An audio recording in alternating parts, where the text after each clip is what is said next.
Welcome to our journey through the captivating moons of Jupiter.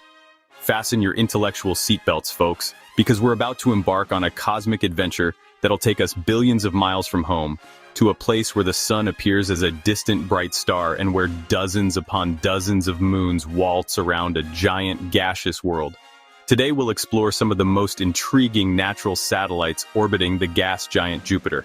We're talking about worlds with hidden oceans that might harbor life, volcanic infernos that make Dante's Inferno look like a picnic, and ancient cratered surfaces that whisper tales from the dawn of the solar system. So, prepare to have your mind stretched as we delve into the fascinating realm of Jupiter's moons. First up, we've got Ganymede, the largest moon in our entire solar system. That's right, folks, it's even bigger than the planet Mercury. If Ganymede were orbiting the sun instead of Jupiter, it would be classified as a planet in its own right. And get this, Ganymede is the only moon in the solar system known to have its own intrinsic magnetic field.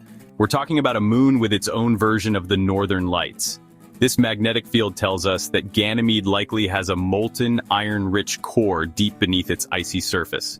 Speaking of that surface, Ganymede's is a tapestry of dark, ancient terrain and lighter, younger regions crisscrossed by grooves and ridges. It's a testament to the moon's long and complex geological history. Scientists believe that Ganymede might even harbor a vast, salty ocean beneath its icy shell, an ocean that could potentially contain more water than all the oceans on Earth combined. Now, wouldn't that be something? So there you have it, Ganymede, a moon so grand that it puts other moons to shame. Next, we journey to Io, the most volcanically active body in our entire solar system. Forget about Earth's volcanoes. Io makes them look like mere firecrackers. Io is covered in hundreds of active volcanoes that spew out plumes of sulfurous gas and molten lava, sometimes reaching heights of hundreds of kilometers. Imagine looking up at a sky filled with erupting volcanoes. This intense volcanic activity is caused by tidal heating. As Io orbits Jupiter, the gravitational pull of the gas giant and its other large moons stretches and squeezes Io's interior, generating immense heat that melts rock and fuels the moon's fiery eruptions.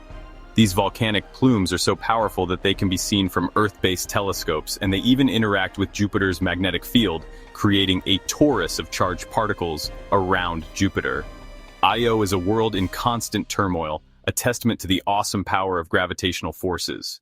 Now, let's set our sights on Europa, a moon that has captured the imaginations of scientists and dreamers alike. Why? Because beneath its icy surface, Europa is thought to harbor a vast global ocean of liquid water. Imagine that, an ocean, perhaps twice the volume of all of Earth's oceans combined, hidden beneath a shell of ice. And where there's water, as we know it, there could be life.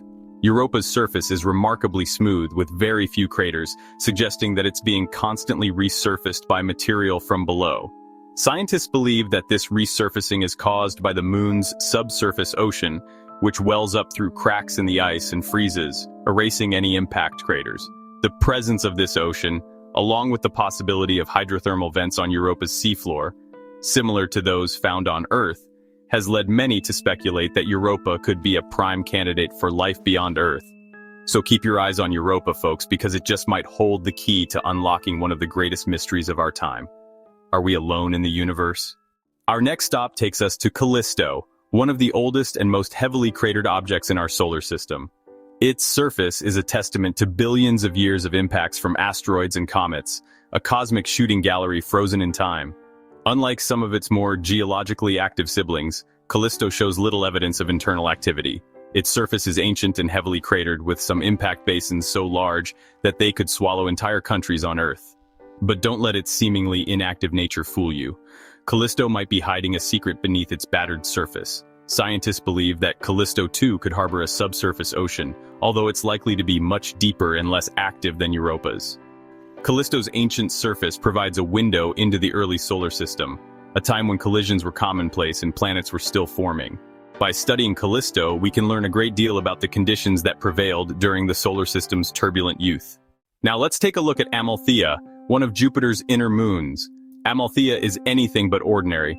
It's irregularly shaped like a giant cosmic potato, and it has a deep red color, making it one of the reddest objects in our solar system. This distinctive color is thought to be caused by sulfur compounds on its surface, likely originating from Io's volcanic plumes. Amalthea orbits Jupiter within Io's orbit. so it's constantly bombarded by material ejected from Io's volcanoes. Amalthea is also heavily cratered and marked by long bright streaks, which are thought to be fractures in its surface. It's a moon that has clearly seen its fair share of cosmic collisions. Despite its small size, Amalthea plays an important role in Jupiter's system. It's one of the moons that helps to maintain Jupiter's faint ring system, which is made up of dust particles ejected from Amalthea and other inner moons. Next up is Himalaya, one of Jupiter's largest irregular moons. Now, when we say irregular, we're not just talking about a moon that's a little bit out of shape. We're talking about a moon that's so irregularly shaped that it almost defies description. Himalaya is thought to be a captured asteroid, a relic from the early solar system that was snagged by Jupiter's gravity and pulled into orbit. Its irregular shape and composition suggests that it's a rubble pile, a collection of smaller objects that have coalesced under their own gravity.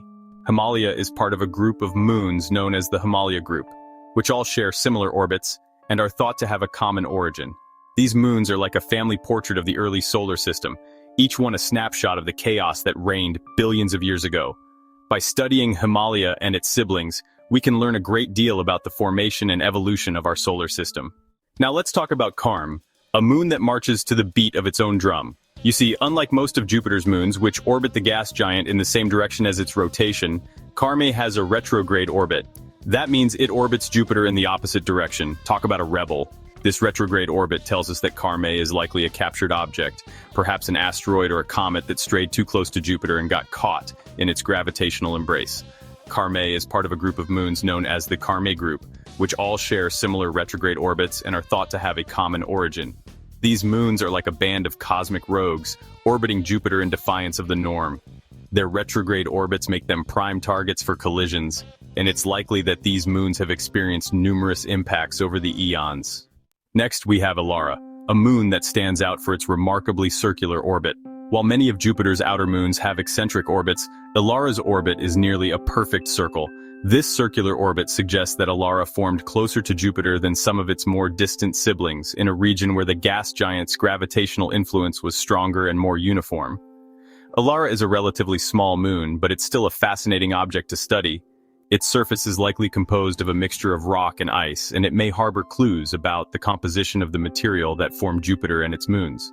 Despite its small size and seemingly unremarkable appearance, Elara reminds us that even the smallest objects in our solar system can hold valuable secrets about the universe's history. Now, let's journey to Pasiphae, a moon that's known for its highly inclined and retrograde orbit. Not only does Pasiphae orbit Jupiter in the opposite direction to its rotation, but its orbit is also tilted at a steep angle compared to Jupiter's equatorial plane. Talk about a moon that likes to do things its own way. This unusual orbit tells us that Pasiphae is another likely captured object, perhaps an asteroid or a comet, that was snagged by Jupiter's gravity and flung into a chaotic orbit. Pasiphae is part of a group of moons known as the Pasiphae Group, which all share similar retrograde and inclined orbits and are thought to have a common origin. These moons are like a cosmic demolition derby, their orbits constantly crossing paths and leading to a high probability of collisions. By studying Pasiphae and its siblings, we can learn more about the dynamics of captured objects and the chaotic early history of our solar system. Finally, we arrive at Sinope, one of the most distant of Jupiter's known moons. Sinope orbits Jupiter at a distance of over 14 million miles, taking almost 2.5 years to complete one orbit. Talk about a long commute. Like many of Jupiter's outer moons, Sinope has a retrograde orbit, suggesting that it too is a captured object. Its surface is likely very dark and heavily cratered, reflecting billions of years of bombardment from asteroids and comets. Sinope is a faint and distant world, but it serves as a reminder of the vastness of Jupiter's gravitational domain. The gas giant's influence extends far beyond its visible rings and its retinue of large moons, encompassing a vast swarm of smaller objects that bear witness to the solar system's turbulent past. Thanks for joining us on this cosmic adventure. We've journeyed from the scorching volcanoes of Io to the hidden oceans of Europa, from the ancient craters of Callisto to the distant icy realm of Sinope. We've seen that Jupiter's moons are not just lifeless rocks orbiting a gas giant. They're worlds in their own right, each with its own unique story to tell. They're windows into the past, present, and future of our solar system, and they hold clues to some of the biggest questions we face as humans. How did our solar system form? Is there life beyond Earth? Don't forget to like, subscribe, and hit the bell icon for more fascinating space content. See you next time as we continue to explore the wonders of our universe.